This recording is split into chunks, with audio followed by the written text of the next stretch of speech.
তো আজকের ক্লাস আসলে আমাদের তাপমাত্রা এবং থার্মোমিটার আমাদের যে সেকেন্ড পার্ট সেটা লিখতে পারি আমরা পার্ট 2। অর্থাৎ আমরা আজকে আলোচনা করব তাপমাত্রা এবং থার্মোমিটার সেকেন্ড সেকশনটা। এখানে আমাদের থাকবে মৌলিক ব্যবধান নিয়ে কাজ, আমাদের যে পানির চৌদ্দ বিন্দুর তাপমাত্রা রিলেটেড, অর্থাৎ একটা নির্দিষ্ট বিন্দুর জন্য তাপমাত্রার যে স্কেলের যে সম্পর্ক সেই পয়েন্ট এবং এই রিলেটেড কয়েকটা ম্যাথ আমরা করে আজকে এই জিনিসটাকে কভার করে ফেলতে পারবো বলে আশা করি। তো চলো আমরা ফার্স্টে শুরু করি মৌলিক ব্যবধান দিয়ে। তো মৌলিক ব্যবধানের জন্য আমি আসলে তোমাদের বিষয়টা একটু বোঝানোর জন্য আমি সেই স্কেলগুলো নিয়ে নিচ্ছি, আমি যে স্কেলগুলো নিয়ে কাজ করছিলাম। তো দেখো এই স্কেলগুলোতে কিন্তু আমাদের এইদিকে একটা কি ছিল স্টিম পয়েন্ট আর এইদিকে একটা ছিল আমাদের আইস পয়েন্ট, অর্থাৎ আমরা যেটাকে ঊর্ধ্ব স্থিরাঙ্ক আর নিম্ন স্থিরাঙ্ক বলছিলাম আর কি।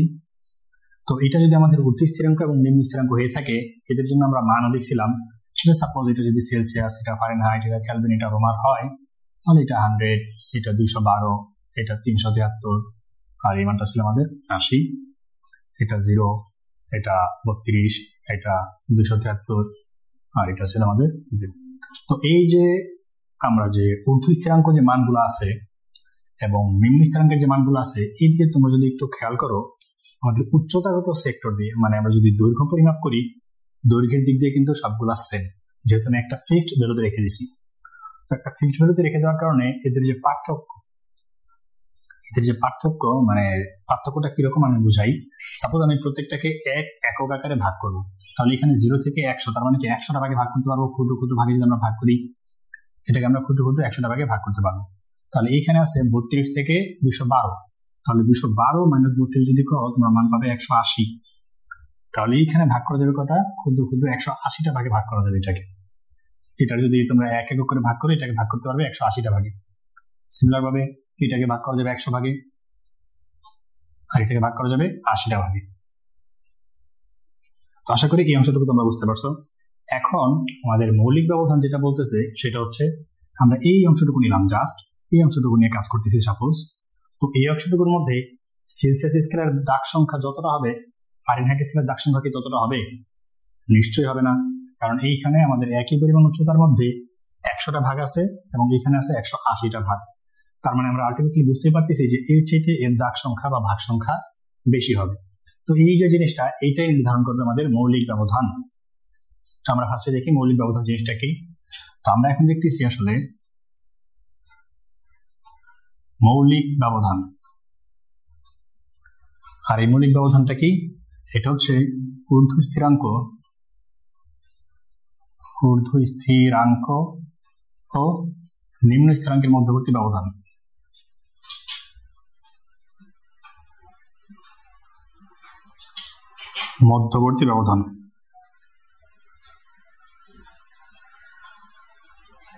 অর্থাৎ আমরা এই ঊর্ধ্ব স্থিরাঙ্ক এবং নিম্ন স্থিরাঙ্কের মাঝখানে যেই ব্যবধানটা পাবো সেটাকে বলা হচ্ছে আমাদের মৌলিক ব্যবধান। তো দেখো আমরা মৌলিক ব্যবধানটা নিয়ে কিভাবে কাজ করতে পারি। আমি অতিরিক্ত ডাটাগুলো একটু মুছে দিচ্ছি। দেখো এখানে ঊর্ধ্ব স্থিরাঙ্ক কত? 100, 0, তাহলে আমাদের ব্যবধান আসবে কত? 100 - 0। এটা কোন স্কেলের জন্য? সেলসিয়াস স্কেলের জন্য। তাহলে আমরা সেলসিয়াস স্কেলের জন্য মৌলিক ব্যবধান বের করে ফেলতে পারছি, 100 - 0। এবং আমরা যেহেতু বললাম হাইটটা প্রত্যেকটার জন্য সেম বা সমান, তাহলে এই মৌলিক ব্যবধানটা আমরা যদি ফারেনহাইটের জন্য বার করতে চাই, এর সর্বোচ্চ তাপমাত্রা কত? 212, নিম্ন তাপমাত্রা 32। তাহলে এই যে আমরা ব্যবধানটা পাইলাম এটা হচ্ছে ফারেনহাইটের জন্য। যেহেতু হাইট সমান, এইটা সমান আবার লিখতে পারবো ক্যালভিনের মানটা। সর্বোচ্চ কত? 373, মিনিমাম কত? 273, এটা কার? ক্যালভিনের। ফাইনালি রোমারের জন্য 80 - 0, এটা হচ্ছে আর। তাহলে এইখান থেকে কিন্তু আমরা একটা সম্পর্ক পেয়ে গেলাম বা রিলেশনশিপ পেয়ে গেলাম। এইখান থেকে যদি একটু ক্যালকুলেশন করো তোমরা আর একটা সম্পর্ক পেয়ে যাবে, 100C 180F 100K 80R। Similar ভাবে যদি আমরা 20 দ্বারা এটাকে ভাগ করি তাহলে আমরা এখান থেকে পাই যাবো, দেখো 5C 9F 5K 4R। তাহলে এখান থেকে আমরা একটা রিলেশনশিপ বের করে ফেললাম আমাদের সেলসিয়াস, ফারেনহাইট, কেলভিন এবং রোমারের মধ্যে। তাহলে এইটাও কিন্তু আমাদের সেলসিয়াস, ফারেনহাইট, রোমান এবং কেলভিনের মধ্যে সম্পর্ক। তবে এই সম্পর্কটা কিন্তু আমরা একটা স্কেলের তাপমাত্রা আরেকটা স্কেলে কত সেটা বের করার জন্য ব্যবহার করবো না।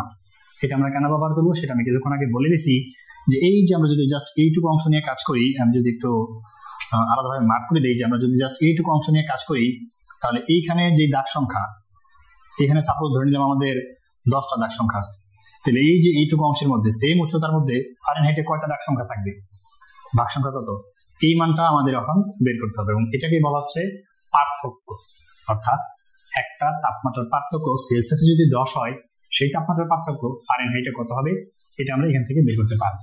অর্থাৎ তাপমাত্রার যে বিভিন্ন স্কেলগুলো আছে এদের মধ্যে একটা সিঙ্গেল তাপমাত্রার পার্থক্য অন্য অন্য স্কেলে গেলে কি পরিমাণ পরিবর্তন হইতে পারে সেটি আমরা এখন দেখব। তো আমরা এটাকে ব্যবহার করে যদি একটা ম্যাথ করতে চাই, দেখো আমি সম্পর্কটা রেখে দিলাম। তো সম্পর্কটা রেখে দিয়ে সাপোজ মনে করো যে আমি বলেই দিলাম যে সেলসিয়াসের মান হচ্ছে 10 ডিগ্রি সেলসিয়াস পার্থক্য, 10 ডিগ্রি সেলসিয়াস পার্থক্য এফে কত, আমি একবার সংক্ষেপে লিখে দিলাম, জাস্ট তুমি একটু বুঝে নাও। আমি প্রশ্নটা বললামই যে সেলসিয়াস স্কেলে যেই মানটা 10 ডিগ্রি হবে, অর্থাৎ পার্থক্যটা যে পার্থক্যটা 10 ডিগ্রি হবে ফারেনহাইটে, সেই পার্থক্যটা কত হবে। আলটিমেট গোল কি, এখানে যদি দাগ সংখ্যা 10টা থাকে, এখানে দাগ সংখ্যা কয়টা, তাহলে আমাদের সম্পর্ক কি বলতেছে একটু খেয়াল করো। সি এবং এফ এর সম্পর্ক কি, তাহলে আমরা লিখতে পারবো 5C সমান 9F। এখন আমার টার্গেট কি বা গোল কি, আমরা 10 ডিগ্রি সেলসিয়াসকে ফারেনহাইটে রূপান্তর করবো, অর্থাৎ সেলসিয়াসকে ফারেনহাইট বানাবো। তাহলে এখানে আমি লিখতে পারবো না যে 1 ডিগ্রি সেলসিয়াস সমান 9/5 ডিগ্রি ফারেনহাইট। তাহলে আমার এখন টার্গেট কি, এই যে 10 ডিগ্রি সেলসিয়াস এটাকে আমি ফারেনহাইটে যদি বানাই তাহলে কত আসবে, তাহলে আমি 10 দ্বারা গুণ করে দেবো।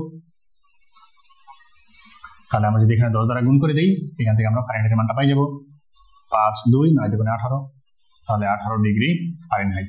তাহলে আলটিমেটলি কিন্তু বোঝাই যাচ্ছিল, দেখো আমাদের যেখানে 100টা ভাগের জায়গায় 100টা 80 ভাগ, তার মানে প্রতি 10 ভাগের জন্য আমাদের 800 ভাগ করে বেশি হওয়ার কথা, মানে 1.8 গুণ বেশি। তাহলে সেই সাপেক্ষে আমাদের মানটা আসছে কত, 18 ডিগ্রি ফারেনহাইট। তাহলে সিমিলার ভাবে তোমাকে যদি ফারেনহাইটে মানটা দিয়ে বলতো সেলসিয়াসে পার্থক্যটা কত, আশা করি বের করতে পারতে। এবং সেম কেসটা হইতে পারতো আমাদের কেলভিন বা রোমার বা সেলসিয়াস যে কোনো স্কেলের জন্য। আর এখান থেকে তোমাদের আমি আরেকটা জিনিস একটু শর্টলি দেখাই দিতে চাই, যেটা হয়তো তোমরা কেমিস্ট্রি বা ফিজিক্সের ম্যাক্সিমাম নিতে গেলেই করবা। সেটা হচ্ছে আমরা দেখো সম্পর্ক অনুযায়ী আমরা কিন্তু পাইছিলাম যে C/5 সমান K - 273/5। তোমরা যদি বিগত ক্লাসটা একটু দেখো, আমরা কিন্তু এরকম একটা সম্পর্ক বের করছিলাম যে সেলসিয়াস, ফারেনহাইট, কেলভিন এবং রোমারের যে স্কেলগুলো আছে এদের মধ্যে সম্পর্কটা কি। তো আমি এখন সেলসিয়াস এবং কেলভিনের মধ্যে সম্পর্কটা নিলাম। তাহলে এই সম্পর্ক থেকে এই যে আমাদের 5 আর 5 কাটা চলে যায়, তাহলে C সমান K - 273। অর্থাৎ দেখো একদম সহজ ক্যালকুলেশন, তোমাকে সবসময় এই সূত্র ব্যবহার করে এই মানগুলো পরিবর্তন করতে হবে না। সেলসিয়াস এবং কেলভিনের ক্ষেত্রে জাস্ট তুমি যদি কেলভিন থেকে সেলসিয়াসে যেতে চাও 273 বিয়োগ, সিমিলার ভাবে যদি তুমি সোয়াপ করে দাও তাহলে এখান থেকে কিন্তু লিখতে পারবা যে K সমান C + 273, অর্থাৎ সেলসিয়াসের সাথে 273 যোগ করলে সেটা কেলভিন হয়ে যাবে। তার মানে আলটিমেট টার্গেটটা কি পেলাম, বা সরি ডিসিশনটা কি পেলাম, যে আমরা যদি সেলসিয়াস থেকে কোথায়, যদি সেলসিয়াস থেকে কেলভিনে যেতে চাই 273 যোগ করতে হবে, আর যদি কেলভিন থেকে সেলসিয়াসে যেতে চাই 273 বিয়োগ করতে হবে। তাহলে এরকম ভাবে তোমরা এই সম্পর্কগুলোকে একটু ব্যবহার করবা এবং এগুলা তোমাদের অনেক ইফেক্টিভ হবে এবং এগুলো খুব কাজে লাগবে। তাহলে এই পর্যন্ত যদি বুঝে থাকো, তাহলে আমরা এখন একটা নতুন টপিক নিয়ে আলোচনা করবো, সেটা হচ্ছে আমাদের একটা সিঙ্গেল পয়েন্টের জন্য। এতক্ষণ কিন্তু আমরা বের করছি ঊর্ধ্ব স্থিরাঙ্ক, নিম্ন স্থিরাঙ্ক, একটা নির্দিষ্ট তাপমাত্রা, বিভিন্ন ক্ষেত্র ধরে আমরা কাজগুলো করছি। এখন যদি একটা সিঙ্গেল পয়েন্টের জন্য আমাকে মানটা বের করতে বলে, সেটা আমরা কিভাবে বের করতে পারি, এটা নিয়ে আমরা এখন কাজ করব। তো এইটা নিয়ে কাজ করার জন্য তোমাদেরকে আমি আগে একটা টার্মের সাথে পরিচয় করে দিচ্ছি, সেটা হচ্ছে তাপমাত্রিক ধর্ম। কথাটা কি, তাপমাত্রিক ধর্ম। দেখো তাপমাত্রিক ধর্ম, তো তাপমাত্রিক ধর্ম বলতে আসলে কি বোঝায়? তাপমাত্রিক ধর্ম বলতে আসলে আমরা কোন একটা বস্তু বা পদার্থের এরকম ধর্মগুলাকে মিন করি যে ধর্মগুলা তাপমাত্রা দ্বারা প্রভাবিত হয়। যেমন তাপ দ্বারা সে প্রসারিত হইতে পারে বা সংকুচিত হইতে পারে, তার সমানুপাতিক হইতে পারে, ব্যস্তানুপাতিক হইতে পারে, বা যে কোনো কিছু হইতে পারে। অর্থাৎ তাপের সাথে সে রিলেটেড। আমি যদি তাকে তাপ দেই বা সেখান থেকে তাপ অপসারণ করি, তাহলে তার পজিটিভ বা নেগেটিভ কোন একটা পরিবর্তন আসবে। তাহলে এই সকল যে ধর্ম সেগুলোকে আমরা বলি তাপমাত্রিক ধর্ম। তো এগুলো তোমরা খুব সহজে বলে ফেলতে পারবে। যেমন কোন একটা নির্দিষ্ট কঠিন পদার্থের ক্ষেত্রে যদি আমরা তাপ দেই, তার দৈর্ঘ্য বাড়বে, তাহলে দৈর্ঘ্য হচ্ছে আমাদের তাপমাত্রিক ধর্মের সাথে রিলেটেড। তারপরে যদি আমরা বলি যে আয়তন, তাপ দিলে সাধারণত তরলের আয়তন বাড়ে, তাহলে সেই সাথে তোমরা এখানে আয়তন নিয়ে আসতে পারো। এইভাবে তোমরা এগুলোকে কাজে লাগাইতে পারো। আবার যদি বলো ঘনত্ব, তাহলে তোমরা তরলের মধ্যে যদি তাপ দাও তার আয়তন বেড়ে যাবে, তার মানে কি ঘনত্ব কমে যাবে। আবার যদি পরিবাহী, বিশেষ করে তারকে যদি গরম করো তাহলে তার রোধ কি হয় আমরা জানি। কোন একটা পরিবাহীর মধ্য দিয়ে যে পরিমাণ তড়িৎ প্রবাহিত হয় সেটাকে যদি একটু গরম করা হয় বা উষ্ণতা দিয়ে একটু উষ্ণ করা হয়, সেক্ষেত্রে তার রোধের পরিমাণ কমে যায়, অর্থাৎ কারেন্টের প্রবাহ বেড়ে যায়। তাহলে এখানে রোধ বা কারেন্টের প্রবাহ এগুলোকেও তুমি তাপমাত্রিক পদার্থের মধ্যে ফেলতে পারো, তাপমাত্রিক ধর্মের মধ্যে ফেলতে পারো। তাহলে বস্তুর যেই ধর্মগুলা তাপমাত্রা দ্বারা প্রভাবিত হয় সেগুলো হচ্ছে আমাদের তাপমাত্রিক ধর্ম। এই তাপমাত্রিক ধর্মগুলোই আমাদের এই যে এক বিন্দুর স্কেলের জন্য কাজ করে। তাহলে এইখানে আমরা আমাদের যে তাপমাত্রা ধরে নেব সেটা হচ্ছে টি। আমরা ধরি আমাদের একটা নির্দিষ্ট তাপমাত্রা টি। তাহলে আমরা আমাদের সূত্রতে চলে যাচ্ছি, ধরি টি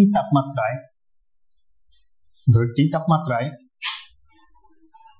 কোন একটি পদার্থের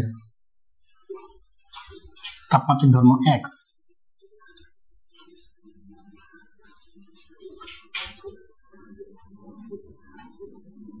আমি ধরে নিলাম যে টি তাপমাত্রায় বস্তুটা যে তাপমাত্রিক ধর্ম আছে সেটা কত এক্স। তাহলে এই তাপমাত্রিক ধর্মগুলা আমি ধরে নেব সমানুপাতিক আকারে পরিবর্তিত হয়। পরবর্তীতে সেই জিনিসটাকে আমরা প্রয়োজনে রূপান্তর করে ফেলবো।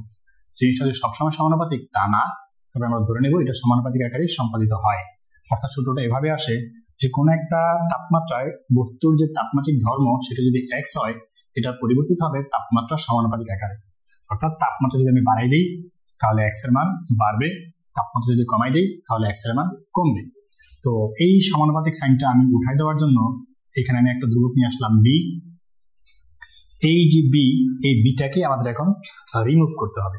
এই যে আমি ডিসিশন নিলাম না বা বললাম না যে এটা সমানুপাতিক আকারে কাজ করবে, তো এটা আসলে সবসময় সমানুপাতিক আকারে কাজ নাও করতে পারে, মাঝে মাঝে ব্যস্তানুপাতিকও হইতে পারে। তো এই জিনিসটা আসলে কিভাবে কাজ করবে বা কি সেটাই আমরা এখন বের করবো। তো এই জন্য আমি আবার ধরে নিচ্ছি যে অন্য একটা তাপমাত্রা, এটা হচ্ছে টি, আমি অন্য একটা তাপমাত্রা ধরে নিলাম যে সাপোজ টিআর তাপমাত্রায় যদি এই তাপমাত্রিক ধর্মটা এক্স আর হয়, কি বললাম দেখো, আমরা নর্মালি ধরছিলাম টি তাপমাত্রায় তার তাপমাত্রিক ধর্ম হচ্ছে এক্স, এখন হচ্ছে টি আর তাপমাত্রায় তার তাপমাত্রিক ধর্মটা হচ্ছে এক্স আর। যদি এরকম হয় তাহলে এই বিটাকে আমরা লিখতে পারি বি সমান টি আর বাই এক্স আর। যদি আমাদের টি তাপমাত্রায় তাপমাত্রিক ধর্মটা এক্স আর হয় তাহলে বি হবে টি আর বাই এক্স আর, অর্থাৎ তাপ ভাগ আমাদের সেই তাপমাত্রিক ধর্মটা, তাপমাত্রা ভাগ তাপমাত্রা ধর্মটা। তাহলে এখান থেকে আলটিমেটলি আমরা কি পাচ্ছি একটু দেখো, এখানে লিখতে পারবো আমরা টি আর, এখানে লিখতে পারবো এক্স আর, আর এখানে তো আছে এক্স। আচ্ছা, এটা কিন্তু গুণ সাইন না, এটা হচ্ছে এক্স। তাহলে এইখান থেকে আমরা আসলে যেটা লিখবো সেটা হচ্ছে, আচ্ছা আমি ছোট হাতে লিখলাম নাহলে গুণের মতো বোঝা যায়, এক্স আর ইন্টু টি আর। তাহলে এই যে আমরা একটা সম্পর্ক পাই গেলাম, এটি বলতেছে আমাদের একটা নির্দিষ্ট পয়েন্টের জন্য তাপমাত্রা পরিবর্তন যে সম্পর্কগুলো আসতে পারে বা স্কেলে যে সম্পর্ক আসতে পারে সেটা। এখন এইখানে কোন জিনিসটা কি সেটার সাথে যদি আমরা একটু পরিচিত হই, এটাকে আমি ধরে নিচ্ছি, কি ধরছি, টি তাপমাত্রায় তাপমাত্রিক ধর্ম, আর এই যে এটাকে কি ধরে নিচ্ছি, টি আর তাপমাত্রায় তাপমাত্রিক ধর্ম। তো এখন এই টি আরটাকে আমি ফিক্সড করে দেবো, এই টি আরটাকে কি করে দেবো, ফিক্সড।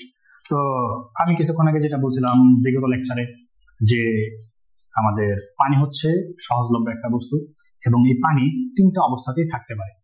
তো এই পানির আবার আরো একটা বিশেষ গুণ হচ্ছে এটা একটা তাপমাত্রায় হচ্ছে তরল, একটা তাপমাত্রায় কঠিন, একটা তাপমাত্রায় গ্যাস। তো আমাদের এমন একটা তাপমাত্রা আছে যে তাপমাত্রায় পানি, গ্যাস এবং কি বলে তরল, কঠিন এবং বায়বীয় তিনটাকে যদি আমি এক অবস্থায় রাখি সে সেই অবস্থায় থাকবে। সেটা কি বললাম, যে আমি যদি এক টুকরো বড় পানি রাখলাম এখানে, মনে করো যে এক লিটার পানি না রাখলাম এখানে এবং কিছু পরিমাণ বাষ্প না রাখলাম এখানে, এটা অবশ্যই বদ্ধ অবস্থায় বাষ্পটা, নাহলে তো বাষ্প ছড়াই যাবে। যদি এগুলো রাখি তাহলে এমন একটা তাপমাত্রা আছে যেই তাপমাত্রা আমি এদেরকে রাখলে বরফই থাকবে, তরল তরলই থাকবে, আর গ্যাস গ্যাসই থাকবে, কারো অবস্থার কোনো পরিবর্তন হবে না। এই তাপমাত্রাটাকে বলা হয় ত্রৈধ বিন্দুর তাপমাত্রা, অর্থাৎ ট্রিপল পয়েন্ট।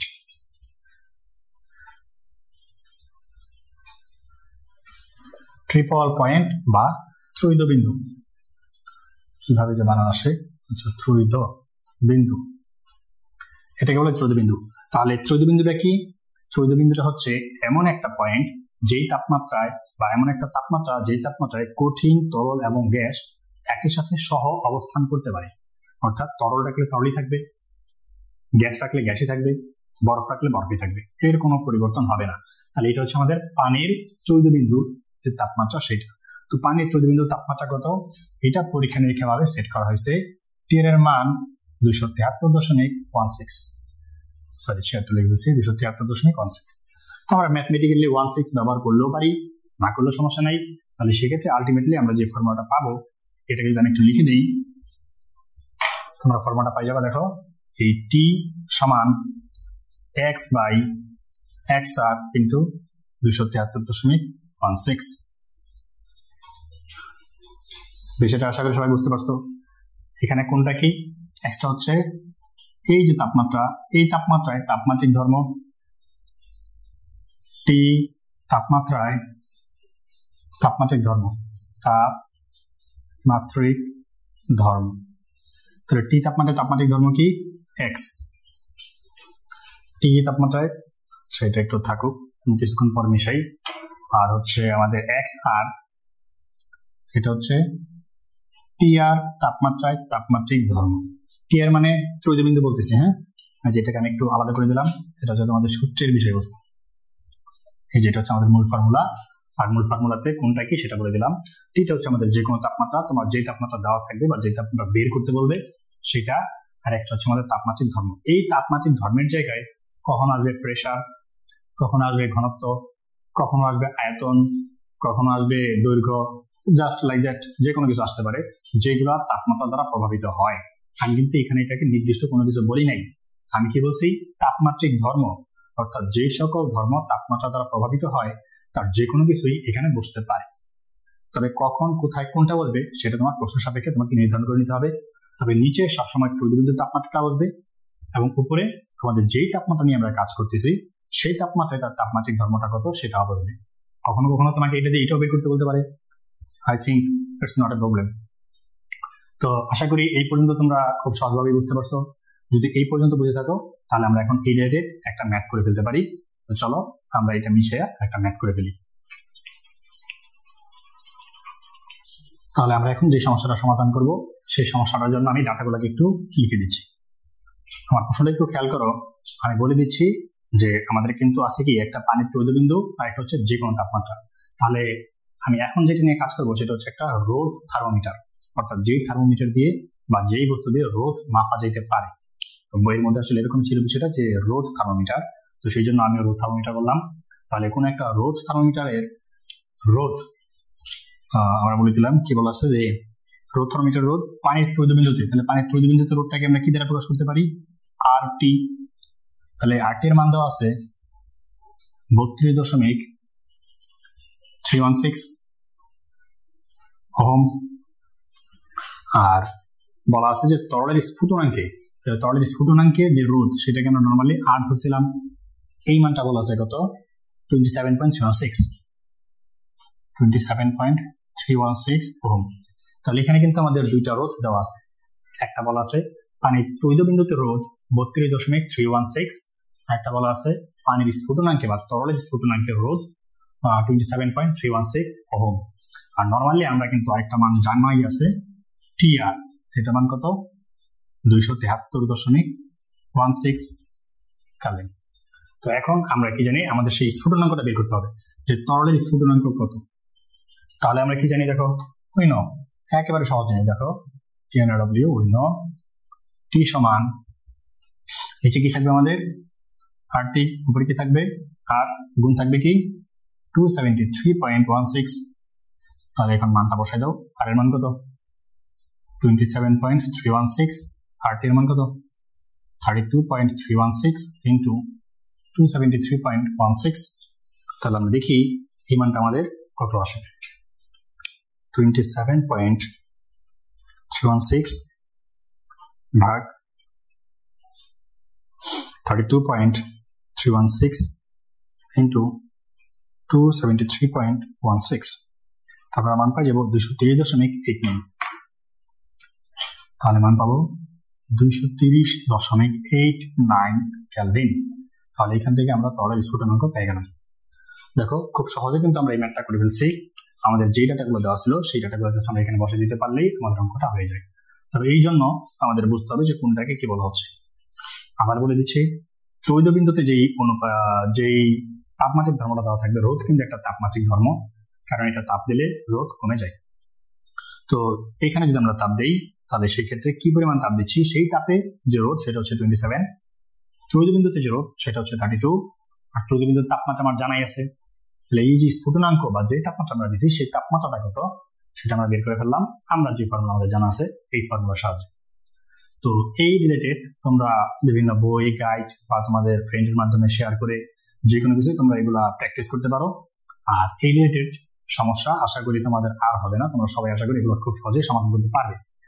আর যদি এই রিলেটেড কোনো সমস্যা তোমাদের সমস্যা হয়েই যায় তাহলে অবশ্যই আমাকে কমেন্ট করে জানাতে ভুলবে না, বা আমাদের যে ফেসবুক পেজ আছে সেখানেও সংযুক্ত থেকে সেখানে তোমরা তোমাদের সমস্যাগুলা পিক আকারে আপলোড করতে পারবে। হয়তো বা ইউটিউবের যে কমেন্ট সেকশন আছে এখানে তুমি হয়তো পিক আকারে কমেন্ট করতে পারবে না যে ভাই আমি এই সমস্যাটা বুঝি নেই বা এই জিনিসটা এরকম।